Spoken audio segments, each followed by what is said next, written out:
dibiarin, ya ada nanti hukuman akhirat. Itulah keadilan, supaya kita meninggalkan dosa dan berbuat baik. Kalau katanya Rahman Rahim tapi ciptain neraka, ini agak-agak belum sempurna nih pola berpikirnya nih. Makanya Islam itu butuh pola pikir. Al-Quran itu melatih cara berpikir kita. Kalau udah terbiasa kayak gini nih, malam ini yang sesi kedua agak-agak saya beratin nih. Materi lebih kepada angle berpikir, persepsi, supaya kita sebagai anak muda, saya yakin ini karena jamaah anak muda sanggup. Kalau jamaahnya udah usia sekian, mungkin saya nggak akan ngomongin pola pikir, lebih kepada ngomongin masalah sakaratul maut atau apalah. Walaupun kan kematian sama aja lah ya, semua orang juga rahasia. Tapi biasanya mah kan gitu kan ya. Kenapa di kampung sering ada tahlilan? Berarti di kampung lebih banyak orang meninggal. Karena di kampung yang tersisa orang-orang tua. Di kota kenapa jarang tahlilan? Karena masih muda-muda. Saya tinggalnya di kampung loh.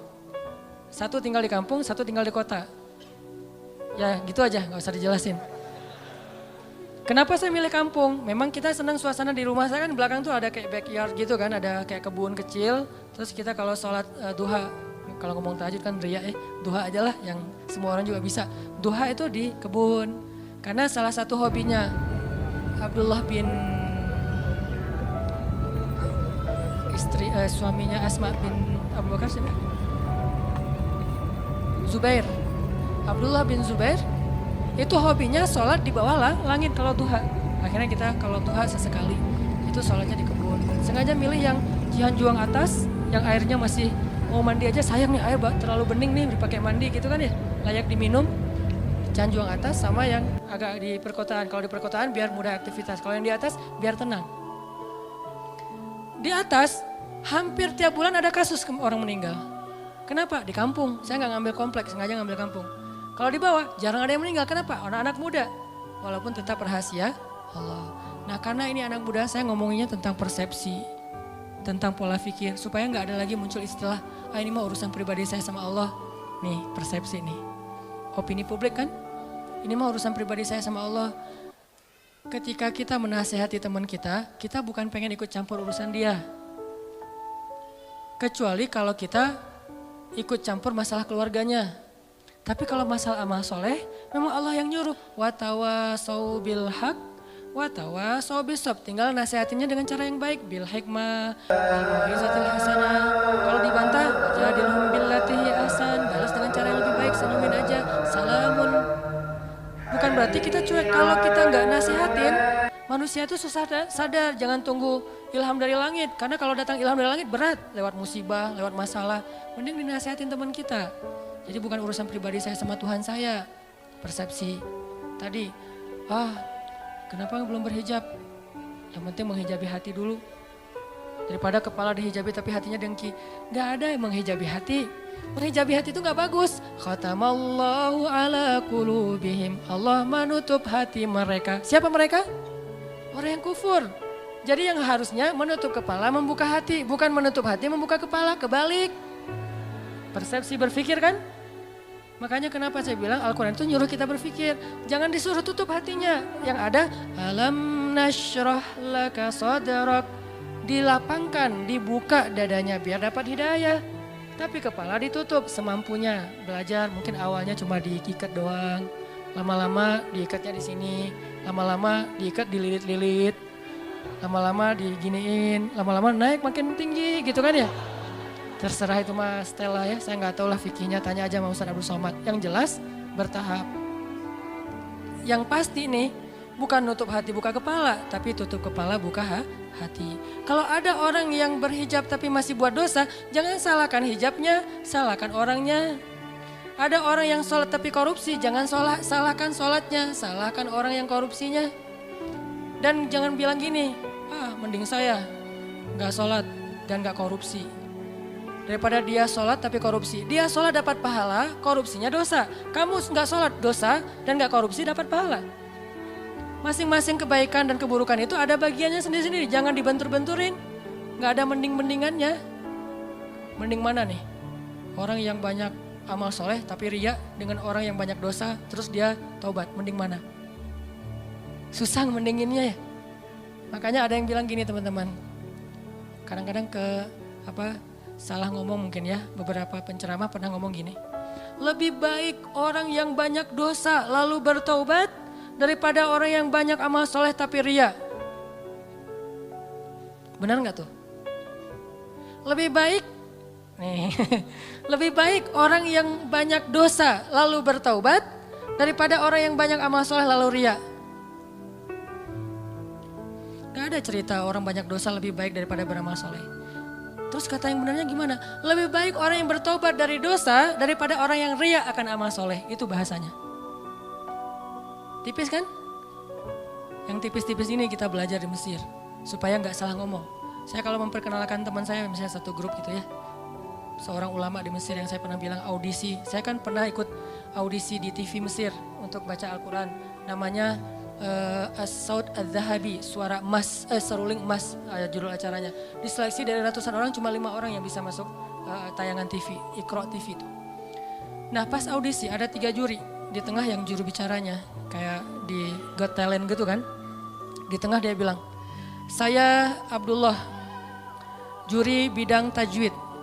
Di sebelah saya, sebelah kanan saya Syekh Abdurrahman, beliau juri di bidang seni. Yang sebelah satu lagi gak dibilang sebelah kiri. Saya duduk di sebelah kanannya Syekh Yusuf. Ini ulama kita nih, teliti. Saya duduk di sebelah kanannya Syekh Yusuf. Gak mau bilang di sebelah kiri saya, gak boleh. Kurang beretika. Saya duduk di sebelah kanannya Syekh Yusuf. Beliau juri di bidang fasoha misalnya atau hafalan. Telitinya ulama. Al-Quran lebih teliti dari itu. Nabi lebih teliti dari itu. Makanya bahasanya bukan lebih baik orang yang berbuat dosa lalu bertaubat daripada orang yang beramal tapi ria. Gak ada orang berbuat dosa lebih baik daripada orang beramal. Yang ada lebih baik orang yang bertaubat dari dosa. Kan taubat emang lebih baik dari ria kan?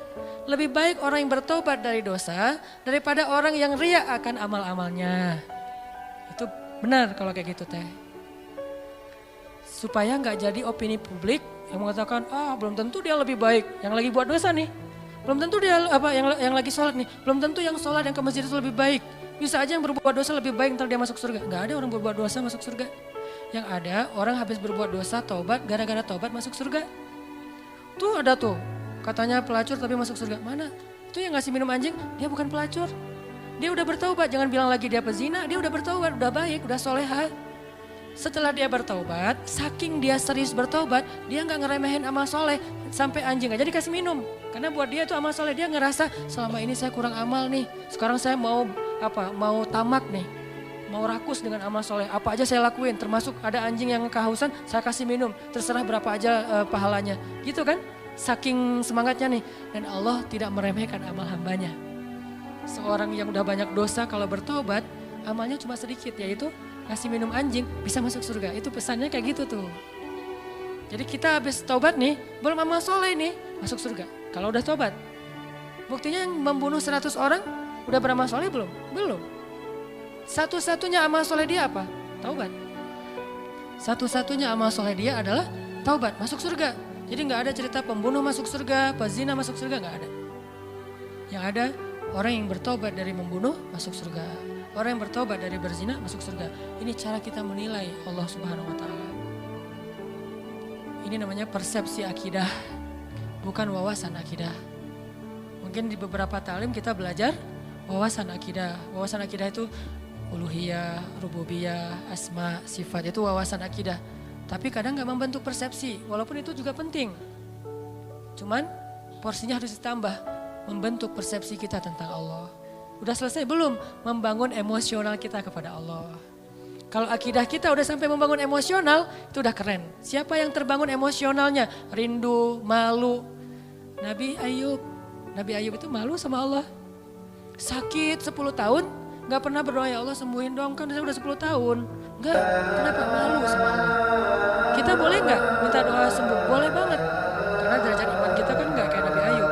Lagian Nabi kan mengajarkan kita doa tentang sakit, ya Allah, Rabbanas dan seterusnya. Ditanya sama istri Nabi Ayub, ya Nabi Allah, kamu itu kan Nabi kekasih Allah, kalau kamu berdoa pasti Allah mengijabah. Kenapa gak berdoa aja? Nabi Ayub tanya, istriku tercinta, berapa lama selama ini kita dapat nikmat dari Allah? Ya 17 tahun. Berapa lama sudah kita diuji oleh Allah? 10 tahun, malu saya sama Allah. Baru 10 tahun udah minta. 17 tahun Allah kasih nikmat gak pernah ngomong-ngomong ke kita. Malu sama Allah. Ini udah emosional. Pertama wawasan, kemudian pola pikir, kemudian emosional. Emosional ini bahasa lainnya adalah yakin, iman di hati. Ini puncak ilmu nih. Makanya kata Nabi apa? Ra'sul hikmah makhafatullah. Puncaknya ilmu ada rasa takut kepada Allah. Emosional.